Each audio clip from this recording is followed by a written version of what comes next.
जय श्री कृष्णा, राधे राधे। मैं बबली गोस्वामी आपके अपने channel NCERT for all exams में आप सभी का स्वागत करती हूँ। हमारा जो NCERT series 6 to 12 SST chapter wise चल रही है, उसका क्लास 6 का चैप्टर 5 आज का वीडियो है ज्योग्राफी का। ओके, और हमारी हिस्ट्री के 6 to 8 हो गई है कंप्लीट, जो प्लेलिस्ट भी बन गई है अलग अलग क्लास की, आप उसको देख सकते हैं। ओके, तो आज का जो चैप्टर है वो चैप्टर 5 है, पृथ्वी के प्रमुख परिमंडल। और ये चैप्टर बहुत इंपॉर्टेंट है, इसके कई ऐसे टॉपिक हैं जो हर पेपर में एक न एक क्वेश्चन जरूर पूछा जाता है। ओके, तो आप इसको ध्यान से पढ़िएगा और समझिएगा। पृथ्वी एकमात्र ऐसा ग्रह है जहां जीवन है। मानव यहाँ जीवित रह सकता है क्योंकि जीवन के लिए आवश्यक तत्व जो होने चाहिए वो यहाँ पे है। आवश्यक तत्व कौन से है? भूमि, जल तथा हवा, ये सब पृथ्वी में मौजूद है। पृथ्वी की सतह ऐसी है जिसमें पर्यावरण के 3 महत्वपूर्ण घटक आपस में मिलते हैं तथा एक दूसरे को प्रभावित करते हैं। अब वो 3 घटक क्या है वो आगे पढ़ेंगे हम लोग। पृथ्वी का ठोस भाग जिस पर हम रहते हैं उसे भूमंडल कहते हैं। जहां पर हम लोग रह रहे हैं इसको भूमंडल कहते हैं। पृथ्वी पर हम लोग रहते हैं, धरती पर, तो ये जो ठोस भाग है, धरती से भी यही धरती नहीं है, जो हवा है, वायु है और जो समुद्र है, ये सब धरती में आता है। लेकिन जो ठोस भाग जहाँ पर हम लोग रह रहे हैं जिस भूमि पर, उसको भूमंडल कहते हैं। गैस की परतें जो पृथ्वी को चारों ओर से घेरती है उसे वायुमंडल कहा जाता है। तो इसको भी आप नोट कर सकते हैं। ये हम कहाँ रहते हैं? भूमंडल पर। ये चीजें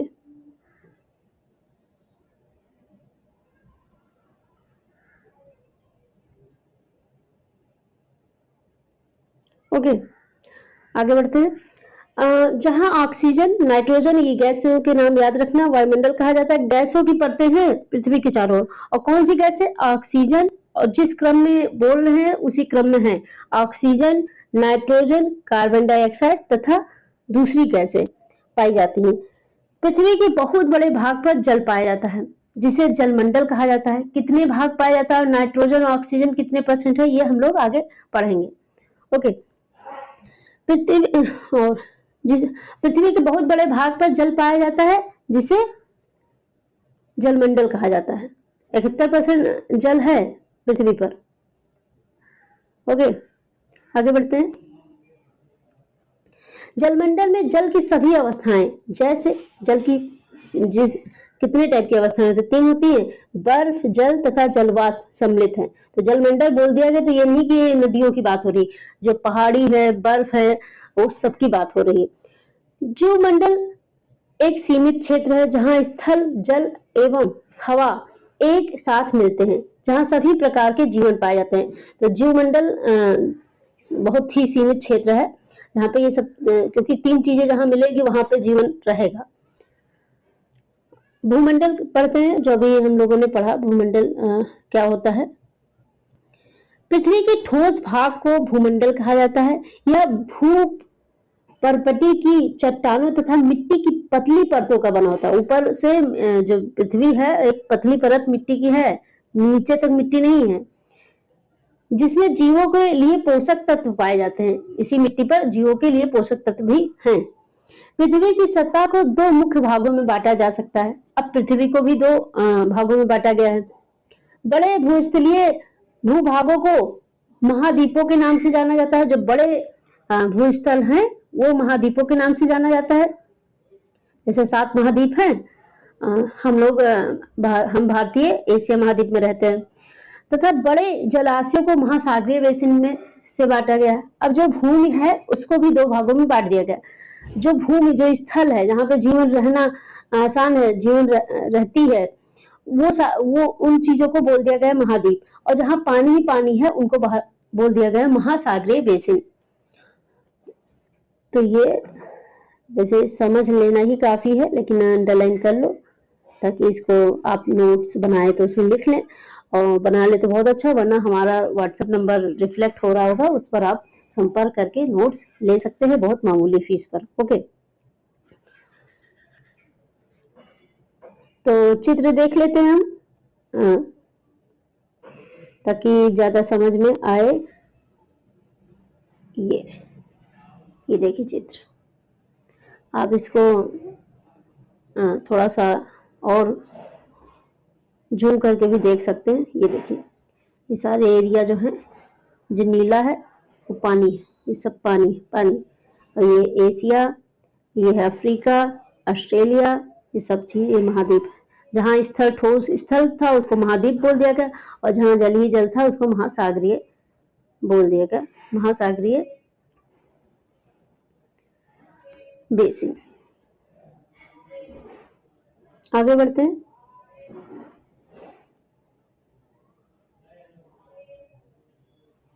ये थोड़ा पढ़ लेते हैं, सीटेट में तो ऐसे नहीं पूछते हैं, लेकिन किसी अदर कॉम्पिटिटिव एग्जाम में पूछ लें। ग्रीक भाषा में लिथास का अर्थ है पत्थर, एटमास का अर्थ है वाष्प, और हुडर का अर्थ है जल, बायोस का अर्थ है जीवन। ओके, आगे बढ़ते हैं। विश्व का सबसे ऊंचा शिखर माउंट एवरेस्ट। अच्छा, ये याद रखिएगा, माउंट एवरेस्ट कहाँ पे है? नेपाल में, जिस हिस्से पर लोग चढ़ाई करते हैं। विश्व का सबसे ऊंचा शिखर जो है वो है माउंट एवरेस्ट। समुद्र तल से नापा जाता है, मापा जाता है कि कितना ऊंचा है। समुद्र तल से 8,848, ये याद रखना। इसका कलर चेंज कर देते हैं, ये कर देते हैं।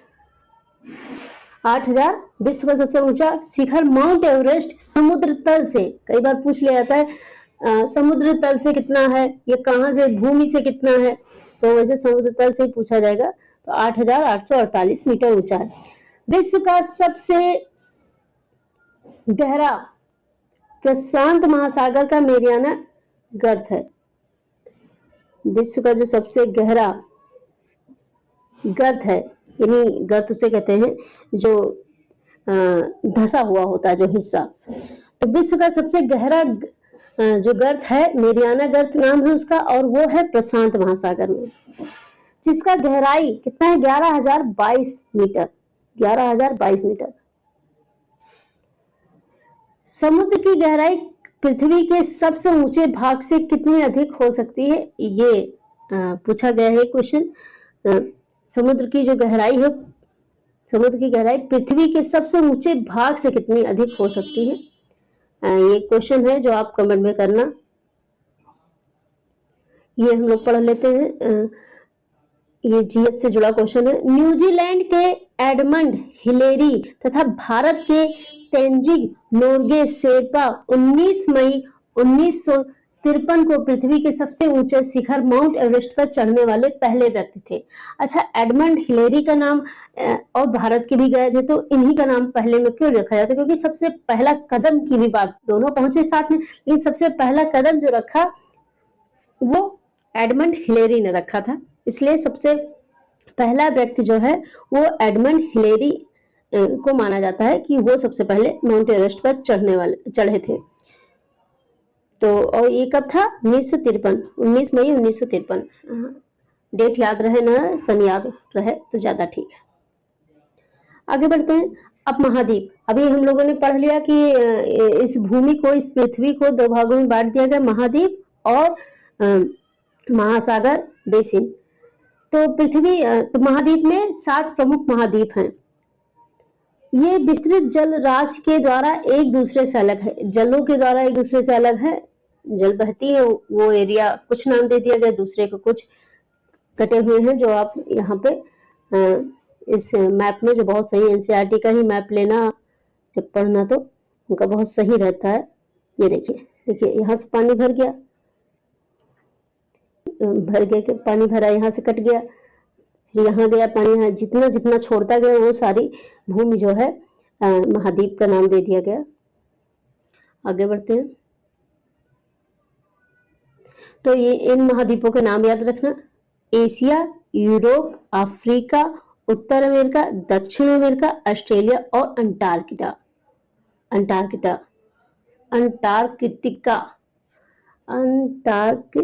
हाँ, ओके, सही नाम, बड़ा टफ है, याद रखना। एशिया, यूरोप, अफ्रीका, उत्तर अमेरिका, दक्षिण अमेरिका और अंटार्कटिका। विश्व के मानचित्र को देखने पर पता चलता है कि स्थल का बहुत बड़ा भाग उत्तरी गोलार्ध में है। तो इसको भी देखते हैं। देखिए, जो जिसने भी पिछला पढ़ा होगा, पिछला चैप्टर जब पढ़ाए थे तो ज्यादा समझ में आएगा। इसको रोटेट करके देख सकते हैं। ये जो बताया था कि बीच से जाता है एटलस पर, बीच से विषुवत वृत्त जाता है ये। तो इधर का इलाका जो है ये उत्तरी गोलार्ध और इधर जो है दक्षिणी गोलार्ध कहलाता है। तो ज्यादातर भूमि आपने देखा कि ज्यादातर जो है वो यहाँ पे है, उत्तरी गोलार्ध में ज्यादातर कंट्री है या ज्यादातर भूमि है।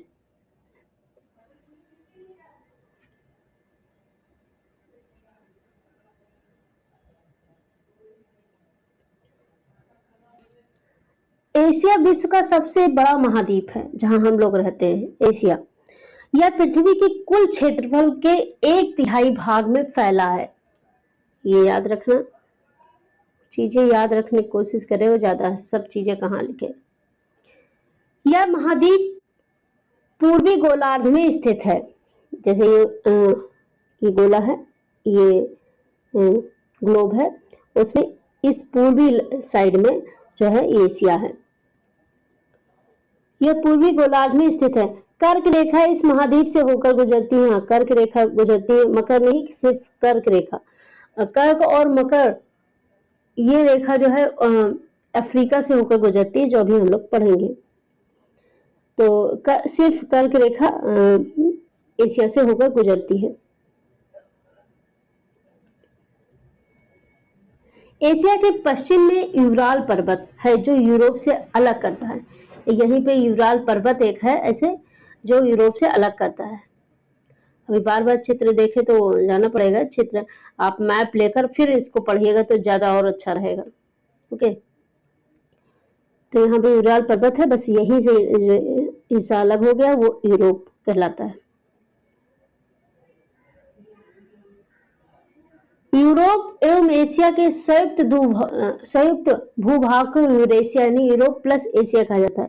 यूरोप और एशिया के संयुक्त भाग यानी ये जो है ये हो गया, ये जो यूराल पर्वत है इस जगह के आसपास का जगह जो है यूरेशिया कहलाएगा।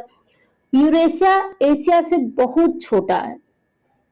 यह महाद्वीप एशिया के पश्चिम में स्थित है। यह महाद्वीप यानी यूरोप की बात हो रही है, ये एशिया के पश्चिम में स्थित है।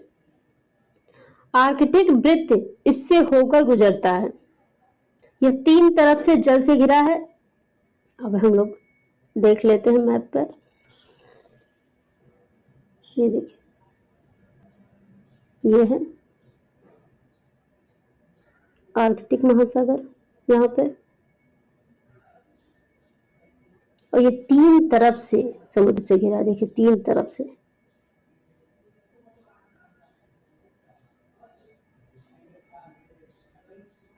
आगे बढ़ते हैं।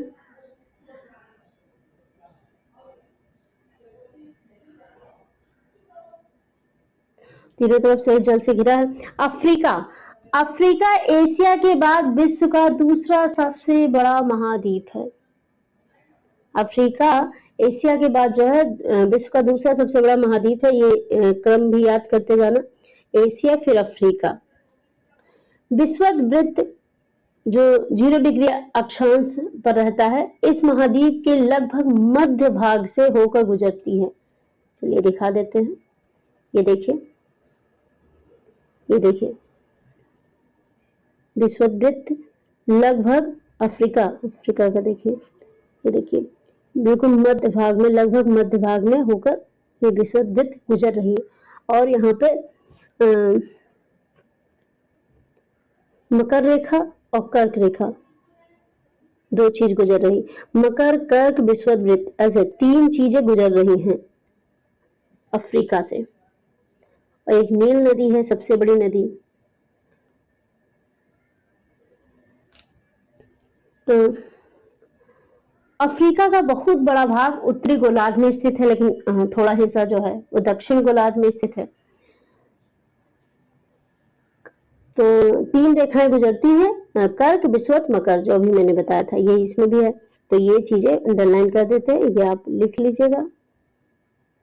सहारा के रेगिस्तान विश्व का सबसे बड़ा गर्म रेगिस्तान है।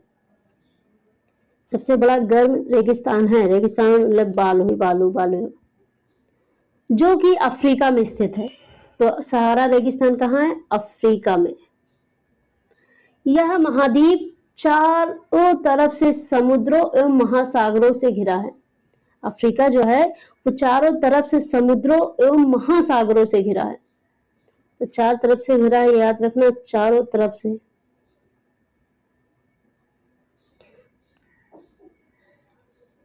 चित्र में देख लीजिएगा, आप देखेंगे कि विश्व का सबसे लंबी नदी जो नील है वो भी अफ्रीका से होकर गुजरती है। कर्क रेखा, मकर रेखा, विषुवत, इसके किन किन भागों से होकर गुजरती है? ये आप देख सकते हैं। एक कर्क रेखा उत्तरी भाग से अफ्रीका के, और जो मकर रेखा है वो दक्षिणी भाग से होकर गुजरती है। आगे बढ़ते हैं। उत्तरी अमेरिका तीसरे नंबर पर है क्षेत्रफल के हिसाब से। उत्तरी अमेरिका विश्व का तीसरा सबसे बड़ा महाद्वीप है। यह दक्षिण अमेरिका से एक संक्रिय स्थल से जुड़ा है जिसे पनामा जल संधि कहते हैं। ये देखिए, ये जो है ये दक्षिण अमेरिका से उत्तर अमेरिका जो है ये जल संधि से अलग है। ओके, इसको पनामा जल संधि कहते हैं। हर जल संधि का नाम रखा गया है। पनामा जल संधि कहते हैं। तो ये याद रखना कि उत्तर अमेरिका को दक्षिण अमेरिका से कौन अलग करता है? पनामा जल संधि। आगे बढ़ते हैं। यह महाद्वीप पूरी तरह से उत्तरी तथा पश्चिमी गोलार्ध में स्थित है। ये जो है महाद्वीप, ये उत्तरी गोलार्ध और उत्तरी साइड में और पश्चिम में पूरी तरीके से स्थित है, पूरा का पूरा। यह महाद्वीप 3 महासागरों से घिरा है। ये 3 ही, अफ्रीका चारों तरफ से घिरा है। अब ये 3 महासागरों के नाम आप कमेंट में बताना। दक्षिण अमेरिका का अधिकांश भाग दक्षिणी गोलार्ध में स्थित है। इसके पूर्व एवं पश्चिम में कौन से 2 महासागर स्थित हैं? तो कौन से 2 महासागर स्थित हैं? पूर्व और पश्चिम में। दक्षिण अमेरिका के पूर्व यानी इस साइड की बात हो रही है, पूर्व, तो कौन सा महासागर है? और दक्षिण में कौन सा महासागर है? दक्षिण में दक्षिणी महासागर है और पूर्व में अटलांटिक कि हिंद महासागर। तो पूर्व में जो है अटलांटिक महासागर है और दक्षिण में दक्षिण महासागर है।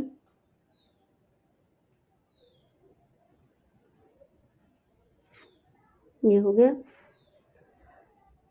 आगे बढ़ते हैं। विश्व की सबसे लंबी पर्वत श्रृंखला एंडीज इसके उत्तर से दक्षिण की ओर फैली है। अब वहां मैप में न जाके हम लोग आसानी से, हाँ ये यहाँ पे बना है। विश्व की जो सबसे बड़ी पर्वत श्रृंखला है एंडीज, वो दक्षिण अमेरिका के उत्तर से दक्षिण की ओर फैली है, यानी ऐसे कुछ।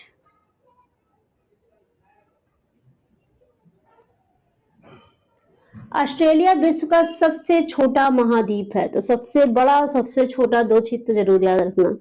सबसे छोटा महाद्वीप है ऑस्ट्रेलिया, जो कि पूरी तरह से दक्षिणी गोलार्ध में स्थित है और यह चारों तरफ से महासागरों तथा समुद्रों से घिरा है। तो अफ्रीका और ऑस्ट्रेलिया चारों तरफ से महासागरों से जुड़ा है। सिर्फ 2 ही ऐसे महाद्वीप हैं।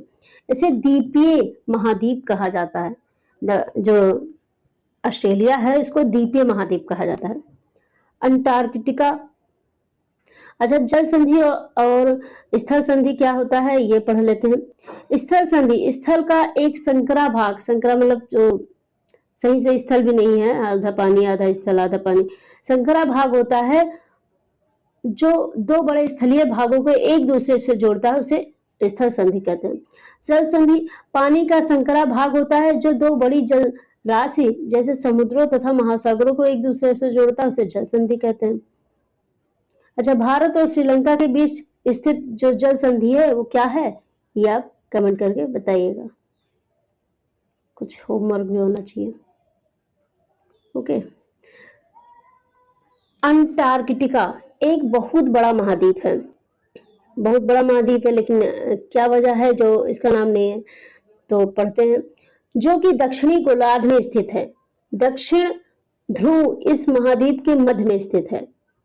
जो मैंने पहले एटलस पढ़ाया था, मान लिया लोग पढ़ाया था, क्या हुआ,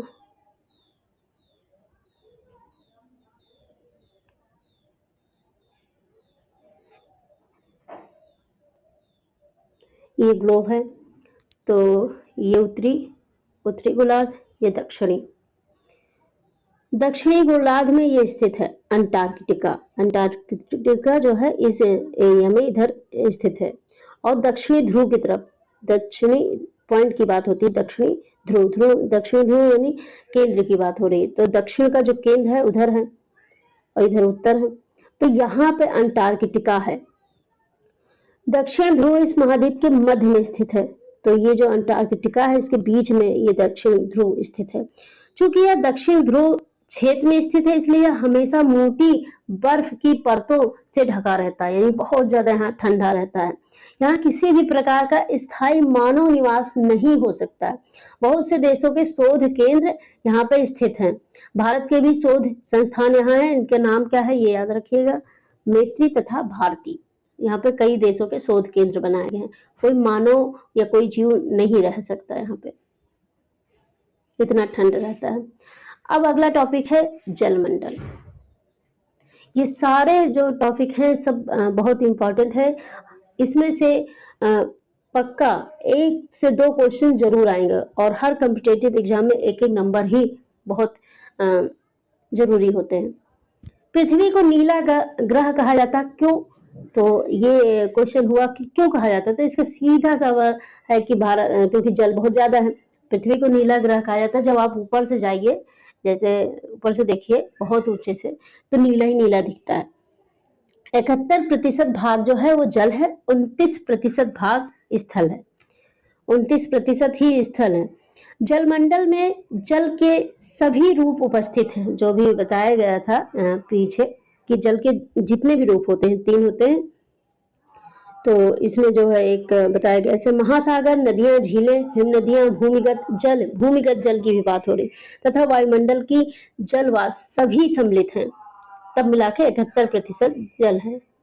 पृथ्वी पर पाए जाने वाले जल का 97% से अधिक भाग महासागरों में पाया जाता है। वह इतना अधिक खारा होता है कि किसी काम का नहीं है। और क्योंकि लवण युक्त होता है, और अलवण जल जो होते हैं 2.5% हैं, जो यूजफुल हैं, यूज कर सकते हैं, पी सकते हैं या अदर काम के लिए काम आ सकता है। लेकिन ये जो महासागरों में जल पाया जा रहा है, जो ये 71% जल है, ये सब बहुत ज्यादा जो है क्षारीय है। ये देखो, ये एक इस टाइप से भी बना दिया गया है कि आप इसको समझ सके। महाद्वीपों की तुलनात्मक आकार से भी जान ले। एशिया देखो आकार बना है सबसे बड़ा, यूरोप। अभी 6 क्लास का है तो बच्चों को ज्यादा अच्छे से दिख सके, समझ सके, उस हिसाब से बनाया गया है।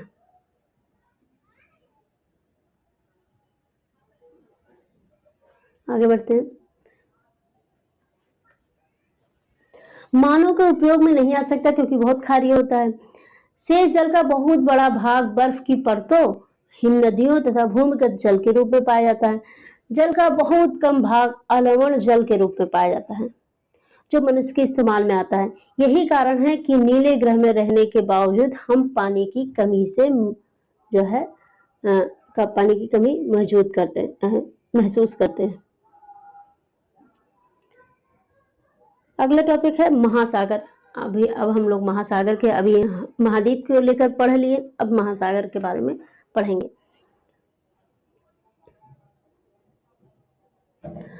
महासागर जलमंडल के मुख्य भाग हैं।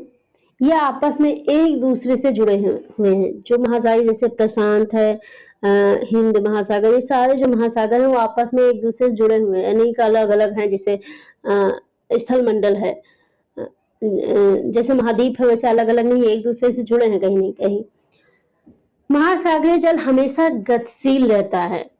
तरंगे ज्वार भाटा, गतिशील मतलब चलती रहती है, यानी अगर जो उसमें कोई गिर जाए तो बचने की संभावना बहुत कम है, कहाँ पहुंच जाए कुछ नहीं पता। तरंगे ज्वार भाटा तथा महासागरीय धाराएं महासागरीय जल की 3 मुख्य गतियां हैं। तरंगे, ज्वार भाटा तथा महासागरीय धाराएं, ये 3 होती हैं गतियां, ये याद नोट कर लीजिएगा।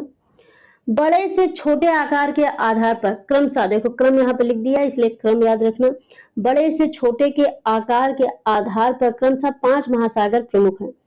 प्रशांत महासागर, अंटार्कटिक महासागर, हिंद महासागर, दक्षिण महासागर तथा आर्कटिक महासागर। चित्र में आप देख लीजिएगा। प्रशांत महासागर सबसे बड़ा महासागर है। यह पृथ्वी के 1/3 भाग पर फैला है। जैसे एशिया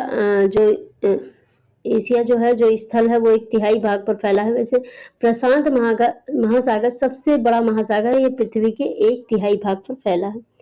पृथ्वी का सबसे गहरा भाग जो है मेरियाना गर्त प्रशांत महासागर में ही स्थित है, जो हम लोग अभी पढ़ चुके हैं। प्रशांत महासागर लगभग वृत्ताकार है, यानी कुछ ऐसे, चलिए देख लेते हैं हम लोग। लगभग वृत्ताकार है, यानी एकदम, आगे बढ़े, ये देखिए प्रशांत महासागर, ये देखिए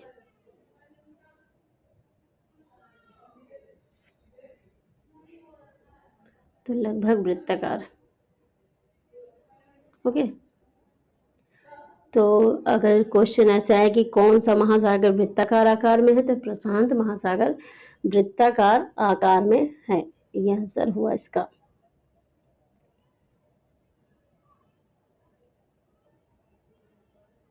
एशिया, ऑस्ट्रेलिया, उत्तर एवं दक्षिण अमेरिका इसके चारों ओर स्थित है। जो प्रशांत महासागर है उसके चारों ओर स्थित है। एशिया, ऑस्ट्रेलिया और उत्तर एवं दक्षिण अमेरिका इसके चारों ओर स्थित हैं, ये बताया जा रहा है। चित्र को देखकर प्रशांत महासागर के चारों ओर उन महाद्वीपों की स्थिति का पता लगाइए। तो देख लेते हैं हम लोग।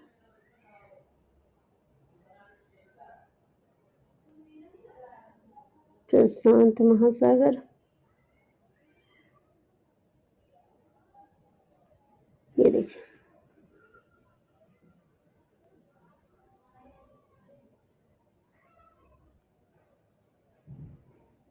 एशिया, ऑस्ट्रेलिया,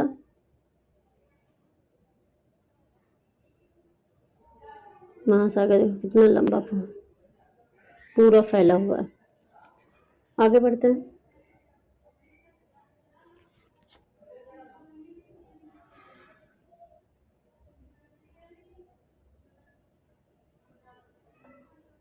एशिया, ऑस्ट्रेलिया, उत्तर एवं दक्षिण अमेरिका इसके चारों ओर स्थित है। ऑस्ट्रेलिया अटलांटिक महासागर विश्व का दूसरा सबसे बड़ा महासागर है। प्रशांत के बाद दूसरा सबसे बड़ा महासागर अटलांटिक महासागर, दूसरा सबसे बड़ा महाद्वीप है। यह अंग्रेजी भाषा के एस अक्षर के आकार का है। चलो देख लेते हैं इसको। एस अक्षर के आकार का है। अटलांटिक महासागर,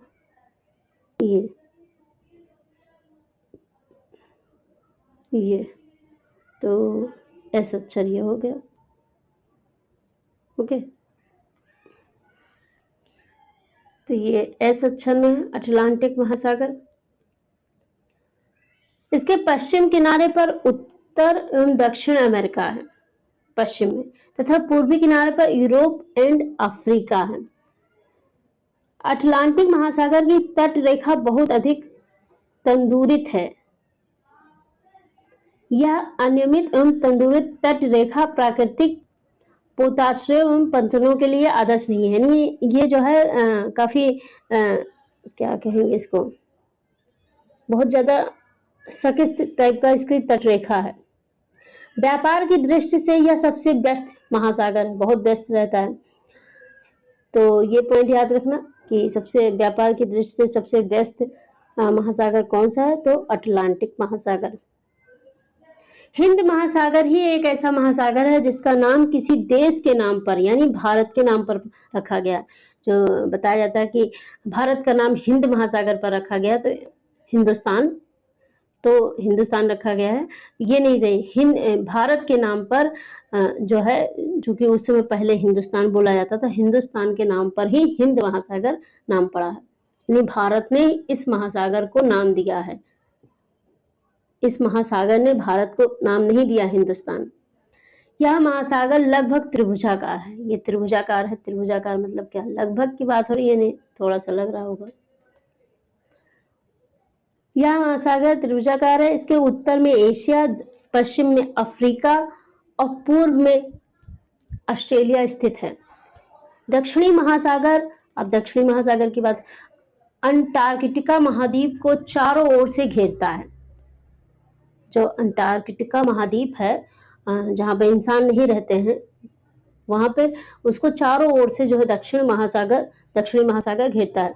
यह अंटार्कटिका महाद्वीप से उत्तर की ओर 60 डिग्री दक्षिणी अक्षांश तक फैला हुआ है।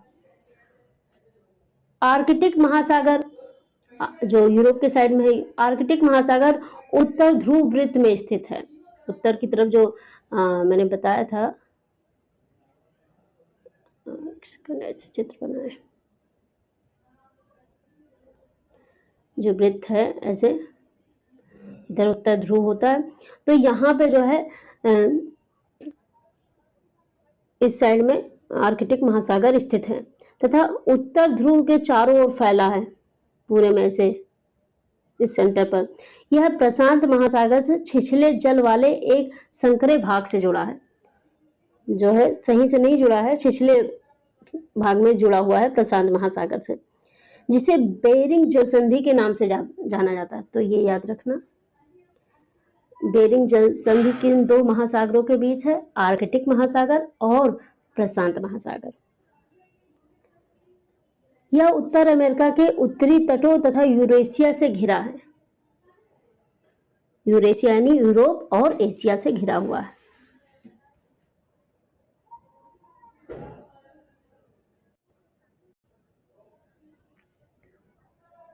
अगला टॉपिक है वायुमंडल।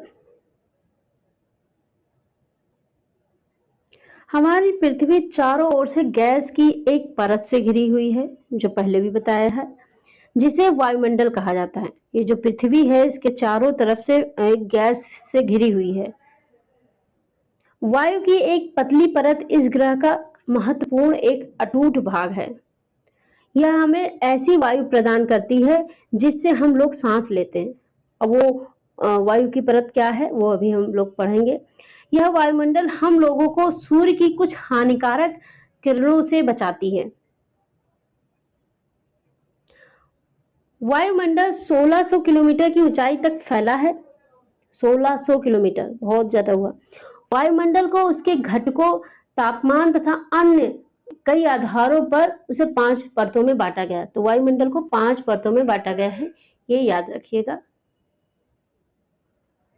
इन परतों को पृथ्वी की सतह से शुरू करते हुए क्षोभ मंडल, देखिएगा पृथ्वी की सतह से लगा के, क्षोभ मंडल, समताप मंडल, मध्य मंडल और आयन मंडल, इन रूपों में आयन मंडल और बहिर्मंडल में मापा गया है। ये देखिए, तो जो ये एरोप्लेन उड़ता है ये क्षोभ मंडल तक ही उड़ता है, उसके ऊपर नहीं जाता है। तो ये सब बातें हैं समताप मंडल, सैटेलाइट मंडल। ये सैटेलाइट कहाँ लगाया जाता है, ये देख लिया, आयन मंडल में सैटेलाइट लगाया जाता है। और जो बारिश वारिश होती है वो सब समताप मंडल से होती है। ओके।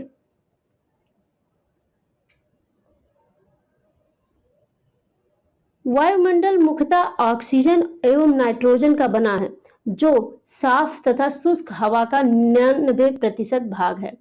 आयतन के अनुसार नाइट्रोजन 78%, आयतन की बात हो रही है, आयतन यानी घेराव की बात, और ऑक्सीजन 21% तथा दूसरी गैसें जो हैं कार्बन डाइऑक्साइड, आर्गन इत्यादि, ये सब जो है 1% है। तो कौन कितने प्रतिशत है ये याद रखना। ऑक्सीजन सांस लेने के लिए आवश्यक है, जबकि नाइट्रोजन प्राणियों की वृद्धि के लिए आवश्यक है। कार्बन डाइऑक्साइड यद्यपि बहुत कम मात्रा में है, लेकिन यह पृथ्वी के द्वारा छोड़ी गई ऊष्मा को अवशोषित करती है। अवशोषित मतलब खुद में सुखा लेती है, जो देसी भाषा है उसमें बता रहे हैं, जिससे पृथ्वी गर्म रहती है। या पौधों की वृद्धि के लिए आवश्यक है। अच्छा, एक लिमिट तक ठीक है, लेकिन ज्यादा गर्म हो जाएगी तो फिर प्रॉब्लम होगी। ऊंचाई के साथ वायुमंडल के घनत्व में भिन्नता आती है। यह घनत्व समुद्री तल पर सबसे अधिक होता है। समुद्री तल पर घनत्व सबसे अधिक होता है तथा जैसे जैसे हम ऊपर की ओर जाते हैं यह तेजी के साथ घटता जाता है। आप जानते हैं कि पहाड़ों पर्वतारोही जो पर्वत पर चढ़ते हैं वो सब अपने साथ क्या लेकर जाते हैं, एक सिलेंडर, ऑक्सीजन सिलेंडर लेकर जाते हैं, क्योंकि सांस लेने में तकलीफ होती है। आप जितना ऊंचा जाएंगे सांस लेने में तकलीफ होगी।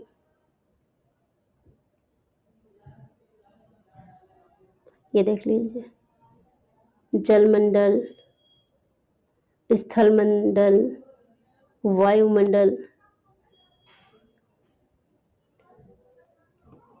जैसे जैसे ऊपर जाते हैं तापमान भी घटता जाता है। वायुमंडल पृथ्वी पर दबाव डालता है। यह एक स्थान से दूसरे स्थान पर अलग अलग होता है। कुछ क्षेत्रों में हमें अधिक दाब महसूस होता है, जबकि कुछ क्षेत्रों में कम। वायु उच्च दाब से निम्न दाब की ओर बहती है।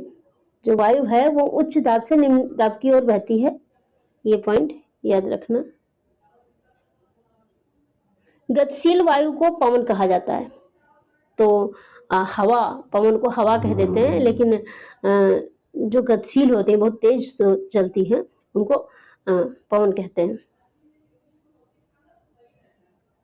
जीवमंडल, अब हम लोग जीवमंडल के बारे में पढ़ेंगे। थोड़ा सा ये चैप्टर लॉन्ग था। जीवमंडल स्थल, जल तथा हवा के बीच का एक सीमित भाग है। यह वह भाग है जहां जीवन मौजूद है। यहाँ जीवों की बहुत सी प्रजातियां हैं, जो कि सूक्ष्म जीवों तथा बैक्टीरिया से लेकर बड़े स्तनधारियों के आकार में पाई जाती है। मनुष्य सहित सभी प्राणी जीवित रहने के लिए एक दूसरे से तथा जीवमंडल से जुड़े हुए हैं। जीवमंडल के प्राणियों को मुख्यतः दो भागों, जंतु जगत एवं पादप जगत में विभक्त किया जा सकता है। ऐसा बायोलॉजी में है।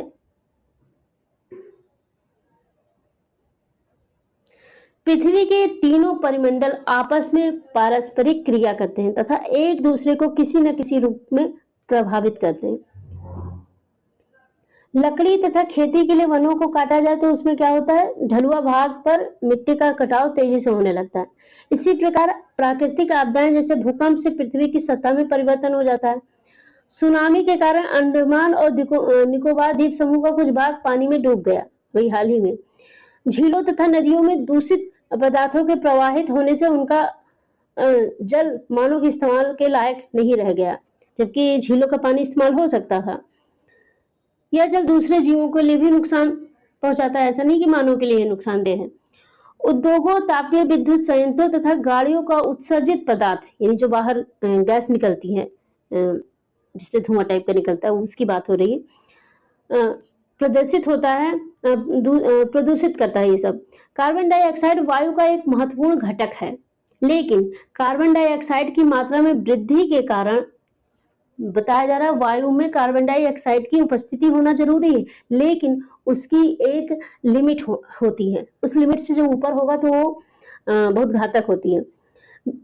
तो क्या इसमें बताया गया है कि कार्बन डाइऑक्साइड की मात्रा में वृद्धि के कारण पृथ्वी के तापमान में वृद्धि हो रही है। इसे भूमंडलीय तापन कहा जाता है। तो याद रखना, इसे ही भूमंडलीय तापन कहा जाता है। भूमंडल, वायुमंडल तथा जलमंडल के बीच के प्राकृतिक संतुलन को बनाए रखने के लिए पृथ्वी के संसाधनों के सीमित उपयोग की आवश्यकता है। इसलिए कहा गया है कि जो भूमंडल है, वायुमंडल है और जलमंडल, इन तीनों को संतुलन बना रहे, और संतुलन तभी बना रह सकता है जब आप सीमित उपयोग करेंगे, वरना ये बहुत घातक हो जाएगा। तो ये लेसन कंप्लीट हो गया। आई होप आप लोग को समझ में आ गया होगा। और ये लेसन बहुत ही इम्पोर्टेंट है, तो आप इसको दोबारा फिर से वीडियो देखिएगा।